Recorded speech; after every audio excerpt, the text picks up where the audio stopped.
What do you think about games journalism? Games journalism. Games journalism. It's not like what it used to be. Let me put it like that. It is not like it used to be. It's not like back in the old days when they would review a PC game, they showed what the computer specs were, what what their computer had, what the settings were, what was in their computer. They used to go through every everything like that before they even started to do the review. And then they would talk about all the glitches here and there, bugs, and then they would talk about the story. And they would probably put their opinion in it somewhere. But that was what games journalism used to be. It was people that actually were investigating the game itself to say, oh, is this good or is this bad? Because back then, like during the older days, like the early 2000s, it was hard to do patching for games. It was like when it came out, it was just out. There was barely any time to get pouches in the games anymore.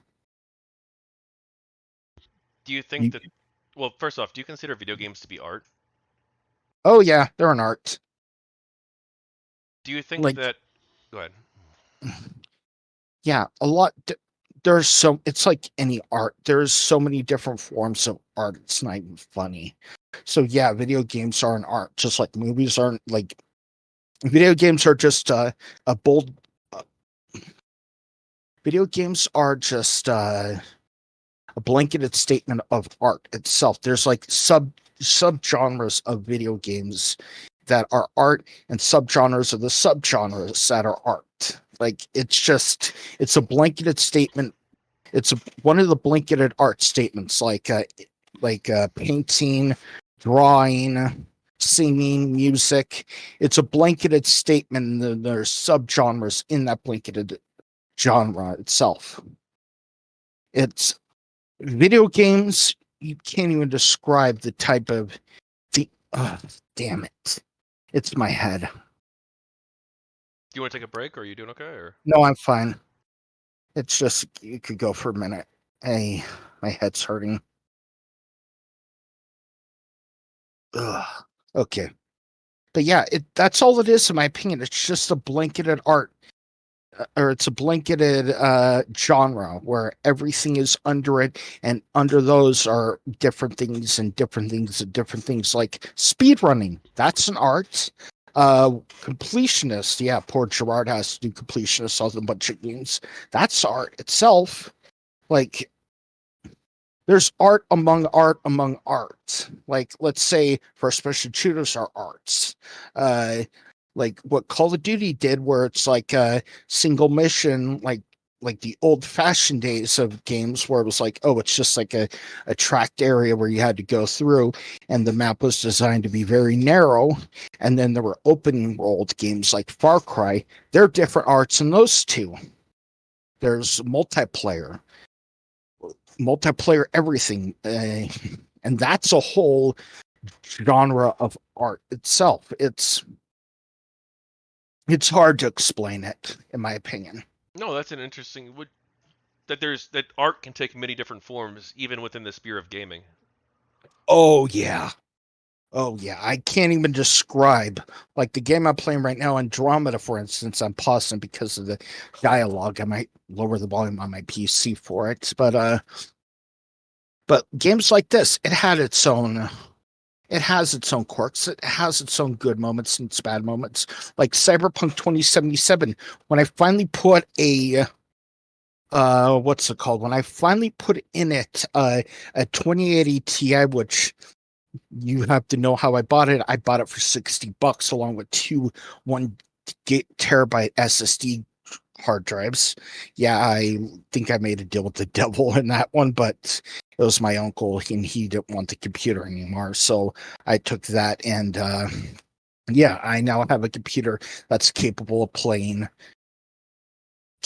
RTX again. But I'm just saying, when I finally got that, I was able to play Cyberpunk for finally, and I actually enjoyed that game. I was able to put onto it, and this was a controversy just because Epic took, and was the first game Epic took from Steam.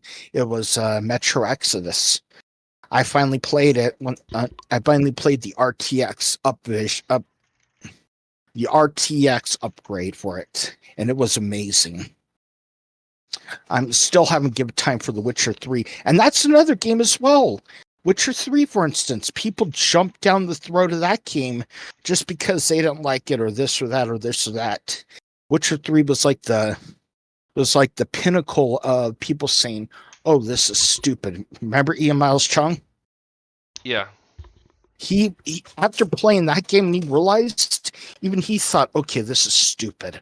Like like it was that point where it was like The Witcher 3 was people like the breaking point for some people in the anti-GamerGate. And for us, I'm trying to think of the game that did it for me. It was just recently too. It was just it I can't describe it. It's just a bunch of games where the anti-SJW type of people went down because of how it looks or something like that. Or the pronouns, here it is. Starfield. Starfield. The pronouns. You know how many times that came up? None. Except for he, she, or he, him, she, her, they, them. There's nothing else that actually impacted. It was just so they could say, I mean, yeah, you could, but then again, Cyberpunk did the same thing. You could literally make a smoking hot woman with a giant. Yeah. You could literally put parts on a body that shouldn't be there because it's Cyberpunk. But I'm just saying, people praise that game, but they go after Starfield for something stupid. Some And that was stupid. And it's not like The Sims 4. Actually, it's the same as The Sims 4. People don't know this. You could literally this is how funny the Sims 4 came. Do you pee standing up or sitting down? That's how meticulous the Sims 4 was. some people would say that as an art form, criticism of video games needs to move beyond just criticizing the game's gameplay, graphics, controls, story, etc., and instead start involving criticism of how the game impacts the world, the politics of the game. What do you think of that argument? Bullshit, bullshit, bullshit. There is nothing in the world. We've already seen this once. It was Mortal Kombat back in the early 90s, or the mid 90s, a night trap of Mortal Kombat. And I mean, it was so effective that ESRB had to be created so the government wouldn't step in. That's basically why ESRB got created, was because the government wouldn't have to step in. So yeah, it was just damn it. Yeah, my mind jumps everywhere when I talk too much.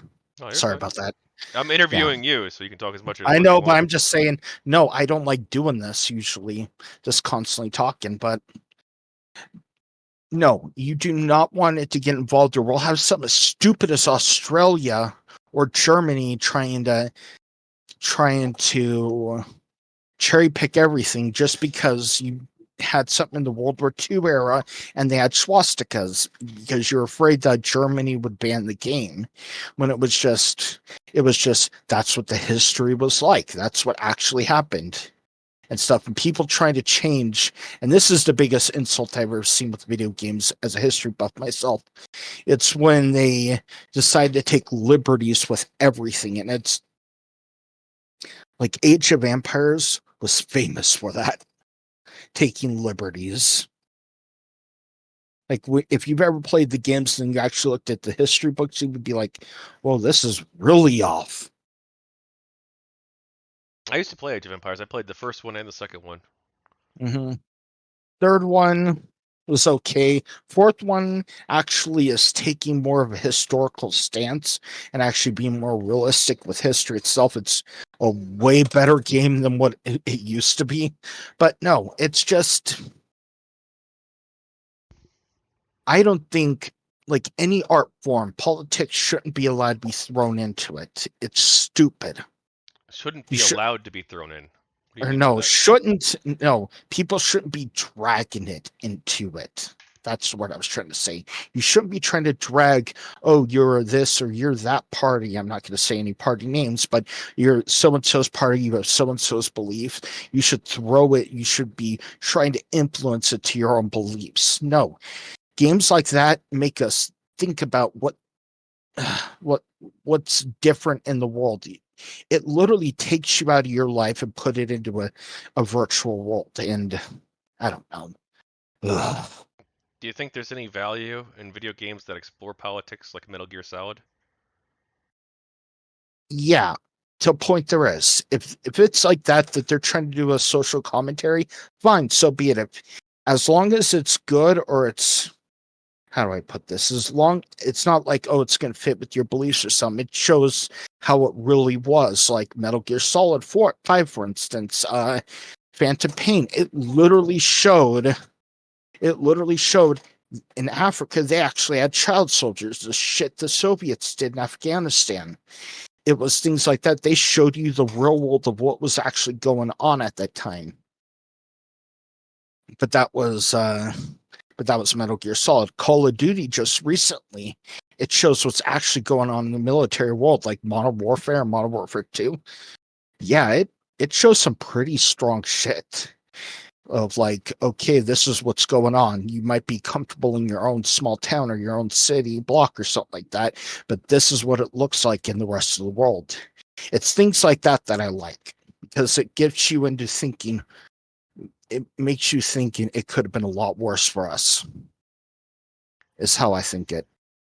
Thank you for watching another GamerGate book video segment. For 30 days, starting on December 9th, I'm running a Kickstarter campaign for this project, so please back the campaign for the people of GamerGate on Kickstarter or at gamergatebook.com. This project investigating and documenting the history of GamerGate from a variety of perspectives requires your support, and I appreciate it. Thank you.